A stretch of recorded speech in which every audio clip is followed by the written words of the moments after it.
প্রিয় দর্শক বন্ধুরা, আসসালামু আলাইকুম ওয়া রাহমাতুল্লাহি ওয়া বারাকাতুহু। চলে আসলাম প্রতিদিনকের ন্যায় আবারও আমরা কুইজ প্রতিযোগিতা ও কুইজ খেলা করতে। ছোট ছোট বাচ্চাদেরকে আমি আজকে জব্দ করেছি, এই তিনজন ব্যক্তিকে জব্দ করেছি। যে কোনো জায়গা থেকে দেখব যে আজকে আমি যে কটা প্রশ্ন করা হবে প্রশ্নের উত্তর দিতে পারে কিনা। তার আগে তাদের মতামত নিয়ে নিই। আসসালামু আলাইকুম ওয়া রাহমাতুল্লাহি ওয়া বারাকাতুহু। ওয়ালাইকুম আসসালাম ওয়া রাহমাতুল্লাহি ওয়া বারাকাতুহু। ভালো আছো তোমরা সবাই? তোমার নাম কি? মোহাম্মদ শাহবাজ। তোমার নাম? মোহাম্মদ তুষার হোসেন। তোমার নাম? মোহাম্মদ আরিফুর রহমান। আচ্ছা, আরিফুর রহমান। আমি তোমাদেরকে কয়েকটা প্রশ্ন ধরবো, তা তোমরা কি প্রস্তুত আছো? জি ইনশাআল্লাহ। তোমাদের কি কোনো ভয় কাজ করছে? আচ্ছা, তোমাদের কি কোনো সমস্যা হবে? প্রশ্নের উত্তর দিতে পারবে তো ইনশাল্লাহ? ইনশাল্লাহ, মাশাল্লাহ। প্রিয় দর্শক বন্ধুরা, আসলে খুশি তো তখনই লাগে যখন আসলে কোনো ভয় ভীতি কাজ করে না। যে কোনোর জন্য আসলে সাহসটাই হলো মেন।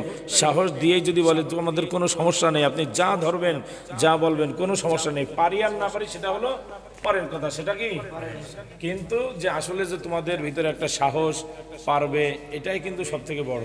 তা যাই হোক প্রিয় দর্শক বন্ধুরা, আমরা কথা না বাড়িয়ে আমরা আস্তে আস্তে মূল কাজে চলে যাই। আমাদের ভিডিওটা যারা যারা দেখতেছেন অবশ্যই তাদেরকে বলবো অবশ্যই আমাদের চ্যানেলটি সাবস্ক্রাইব করে আমাদের ভিডিওতে কমেন্ট করে আপনার মতামত জানিয়ে দিবেন, এবং যদি পারেন তো আমাদের ভিডিওটি অবশ্যই শেয়ার করে দিবেন। এবং আরও একটা কথা বলি, আমাদের এখানে ইসলামিক কুইজ প্রতিযোগিতা হয়। যদি পারেন তো আপনার ছোট ছোট সোনামণিদের সামনে আমাদের কুইজ প্রতিযোগিতার ভিডিওটি প্লে করে রাখতে পারেন। প্লে করে রাখলে কি উপকার হবে, আপনার ছোট ছোট সোনামণিরা স্কুল প্রাইমারিতে পড়ার কারণে ইসলামিক ধর্মীয় জ্ঞান না থাকার কারণে না থাকতে পারে। এ কারণে কুইজ প্রতিযোগিতার ভিডিওটি যদি আপনি প্লে করে দেন আপনার সন্তানের সামনে, আশা করা যায় ইনশাআল্লাহ আপনার সন্তানও ইসলামিক কুইজ প্রতিযোগিতার জ্ঞান পাবে এবং অজানা তথ্য অজানা উত্তর অবশ্যই জানতে পারবে ইনশাআল্লাহ। আচ্ছা যাই হোক, আমরা তাহলে শুরু করি। শিহাব, তোমাকে ধরি। হ্যাঁ, সর্বপ্রথম একদম সহজ, আখেরি জামানার নবী, আখেরি জামানার নবী, এই নবীজির নাম কি ছিল বলো? হযরত মুহাম্মদ সাল্লাল্লাহু আলাইহি সাল্লাম। হযরত মুহাম্মদ সাল্লাল্লাহু আলাইহি সাল্লাম। পরিপূর্ণ এখনো হয়নি, আমি দ্বিতীয় জনকে বলছি। মোহাম্মদ তুষার আহমেদ, তুমি বলো আখেরি জামানার নবীজির নাম কি ছিল? হযরত মুহাম্মদ সাল্লাল্লাহু আলাইহি ওয়াসাল্লাম। এটাও সেম একই হয়েছে। আমি আরিফুজ্জামানকে জিজ্ঞাসা করতেছি, আরিফুজ্জামান তুমি বলো যে আখেরি জামানার নবীজির নাম কি ছিল? হযরত মুহাম্মদ মুস্তাফা মুহাম্মদ মুস্তাফা সাল্লাল্লাহু আলাইহি ওয়াসাল্লাম। হ্যাঁ, সে বলেছে, হয়তোবা শোনেন প্রিয় দর্শক বন্ধুরা, তার মুখে একটু জড়তা আছে, এ কারণেই তার একটু কষ্ট হয়েছে, তাছাড়া অন্য কোনো সমস্যা নাই। প্রথম প্রশ্নের উত্তর তারা দিয়েছে হযরত মুহাম্মদ মুস্তাফা সাল্লাল্লাহু আলাইহি ওয়াসাল্লাম। আসলে প্রশ্নের উত্তরটা ঠিক এমনই হবে, হযরত মুহাম্মদ সাল্লাল্লাহু আলাইহি ওয়াসাল্লাম। এটা তো পুরো নাম না, আখেরি জামানার নবীজির নাম হযরত মুহাম্মদ মুস্তাফা সাল্লাল্লাহু আলাইহি ওয়াসাল্লাম। আচ্ছা, দ্বিতীয় নম্বরে বলি, তুমি বলো শিহাব, নামাজ মোট কয় ওয়াক্ত? 5 ওয়াক্ত। 5 ওয়াক্ত। তুমি 5 ওয়াক্ত নামাজের নাম বলো তো। ফজর, জোহর, আসর, মাগরিব, এশা। আচ্ছা, মাশাআল্লাহ। তুমি বলো 5 ওয়াক্ত নামাজ মুসলমান জাতির উপর ফরজ, সুন্নত নাকি নফল? ফরজ। যদি না পড়ে তাহলে কি হবে? গুনাহ হবে। কি গুনাহ? সগীরা গুনাহ নাকি কবিরা গুনাহ? কবিরা গুনাহ। মাশাআল্লাহ। প্রিয় দর্শক বন্ধুরা, আমরা উত্তরটি সঠিক পেয়েছি। এবার 3 নম্বর প্রশ্নে চলে যায়, ঠিক আছে?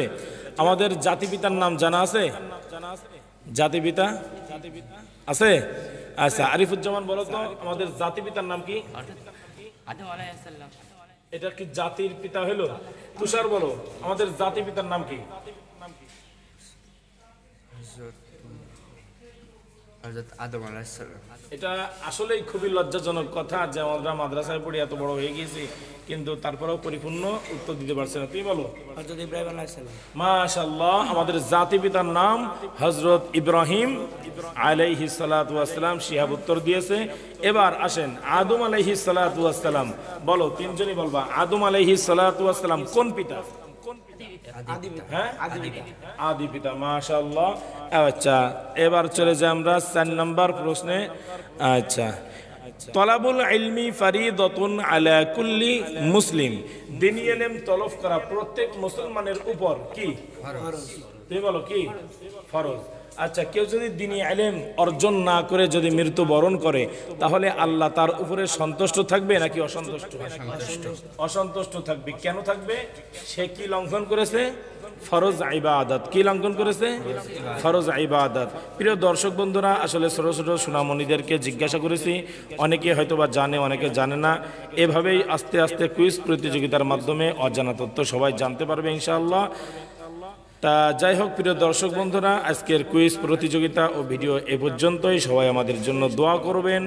আসসালামু আলাইকুম ওয়া রাহমাতুল্লাহ। এবং আমাদের ভিডিওতে কমেন্ট করে আপনার মতামত জানাবেন। আমাদের চ্যানেলটি সাবস্ক্রাইব করে অবশ্যই আমাদের পাশে থাকবেন ইনশাআল্লাহ। আল্লাহ হাফেজ।